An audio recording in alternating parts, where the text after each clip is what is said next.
Deep over the jungles of Borneo, a helicopter climbs into the morning haze. Moments later, a man tumbles from the open door, falling 600 meters into the rainforest. With him fell the secret behind the biggest gold fraud the world had ever seen. To understand how it ended in a body in the trees, we have to start with a struggling stock promoter in Calgary, Canada. His name was David Walsh, and in the early 1990s he was deep in debt, running a tiny company called Bre-X Minerals out of his basement. Walsh had bounced through the boom and bust world of penny mining stocks, where fortunes were promised and rarely delivered. Bre-X was nearly worthless, trading for pennies on the Alberta Stock Exchange. He needed one big idea to turn it all around. That idea came from a Dutch-born geologist named John Felderhoff, a man with a reputation for chasing legendary ore bodies across Southeast Asia. He told Walsh about an overlooked patch of jungle in Indonesian Borneo, a place called Busang, that he believed might hold gold. To run the dig on the ground, Felderhoff brought in a brilliant, charismatic Filipino geologist who knew the jungle intimately. He could read rock and earth like few others, and he would become the central figure in the entire saga. On a shoestring budget, the team began drilling exploratory holes into the Busang ground in 1993. The first results were unremarkable, but then, almost overnight, the numbers from the core samples began to change in a way that would electrify the mining world. The new assays suggested astonishing concentrations of gold. With each set of results, the estimate of how much gold lay beneath Busang climbed higher and higher. To the outside world, it looked like the team had stumbled onto a once-in-a-century deposit. Here's the chilling truth investigators would later piece together. According to subsequent findings, the spectacular gold was never in the rock at all. The core samples were being secretly tampered with, a practice the mining industry calls salting. Prosecutors in later inquiries described how gold was allegedly shaved from jewelry and panned from nearby rivers, then mixed into the crushed core before it was sent to the lab. The placer gold's rounded grains were a tell, but in the excitement, almost no one checked. This is our first lesson in how the fraud worked. Bre-X never sent independent observers to split and verify the samples at the source. The entire multi-billion-dollar story rested on raw material that one small team controlled completely, from the drill hole to the laboratory bag. As the numbers grew, so did the legend of Busang. Mining analysts flew in, walked the muddy site, and came away convinced.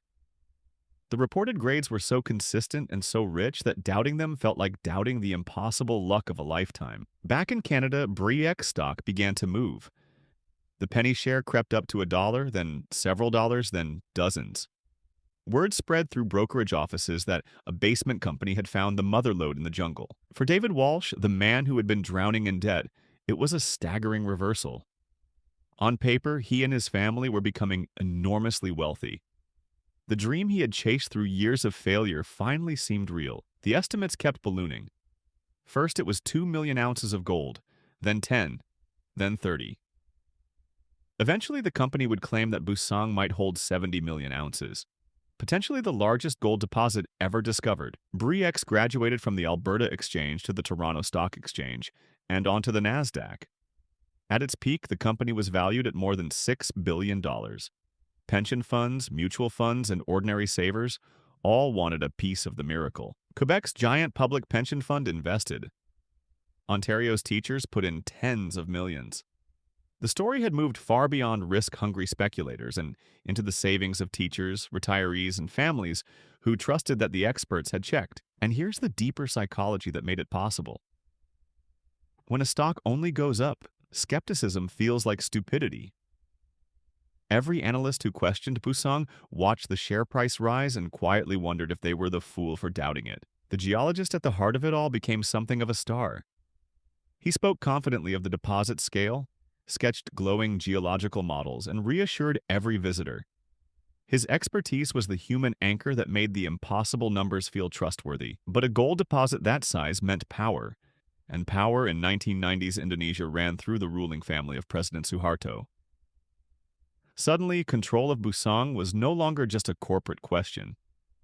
It became a tug-of-war among the country's most influential players. Rival mining giants circled, each backed by different members of the political elite. To resolve the standoff, the Indonesian government pushed Bre-X into a partnership with the American mining heavyweight Freeport-McMoRan, which would operate the mine and verify the gold. That decision would prove fatal to the fraud. Freeport was a serious, experienced operator, and as a condition of the deal, it would do its own independent drilling. For the first time, outsiders would test the Busang rock without Bre-X's team controlling the samples. Think about what that meant for whoever was salting the cores. For years, the deception had survived because no one drilled their own holes right beside Bre-X's. Now, an independent rig was about to bite into the exact same ground. And the gold simply wasn't there. In early 1997, Freeport's twin holes came back with only trace amounts of gold.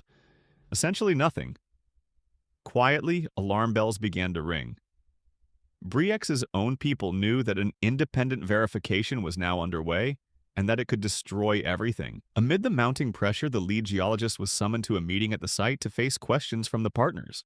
On March 19, 1997, he boarded a helicopter to fly into the jungle for that fateful rendezvous. Somewhere over the rainforest, the geologist went out of the helicopter's open door. He fell roughly 600 meters into dense jungle. Days later, searchers recovered a badly decomposed body, identified as his, though the condition would fuel doubt for decades. Indonesian authorities ruled it a suicide, citing a note and the strain he was under. But the body had decomposed remarkably fast, fingerprints were difficult, and a fortune was at stake. Some insisted he had jumped, others whispered he had been pushed, or had never died at all. The mystery of that death has never been fully settled, and over the years people have claimed to spot the geologist alive in various corners of the world. None of those sightings has ever been confirmed. What is certain is what came next. With its star geologist gone, Bre-X scrambled to reassure investors that Busang's gold was real. But Freeport's results would not go away.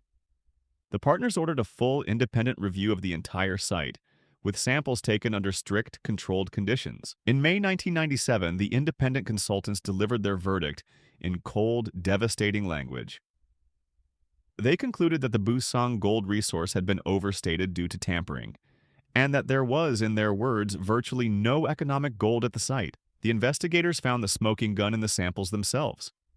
The gold was placer gold, rounded by river water, not the angular gold that comes from hard rock. It had been added after the rock was drilled.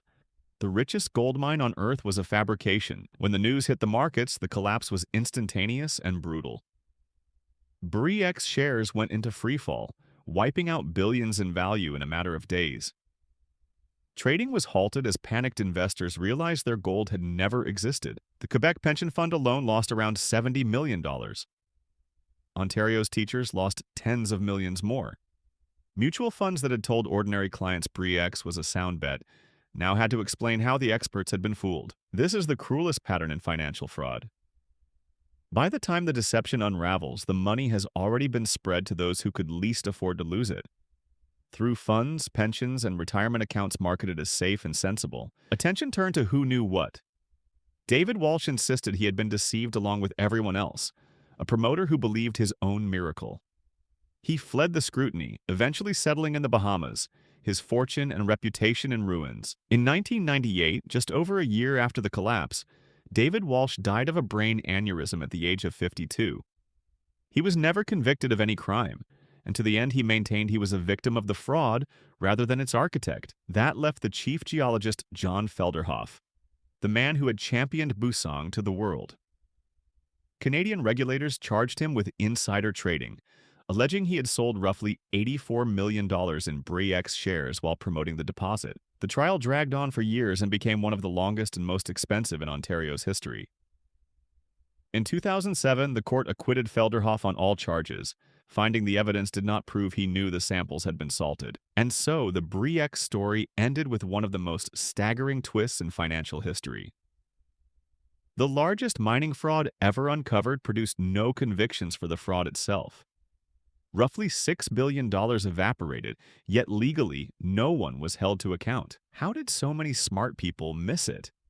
The first red flag was simple: no independent check.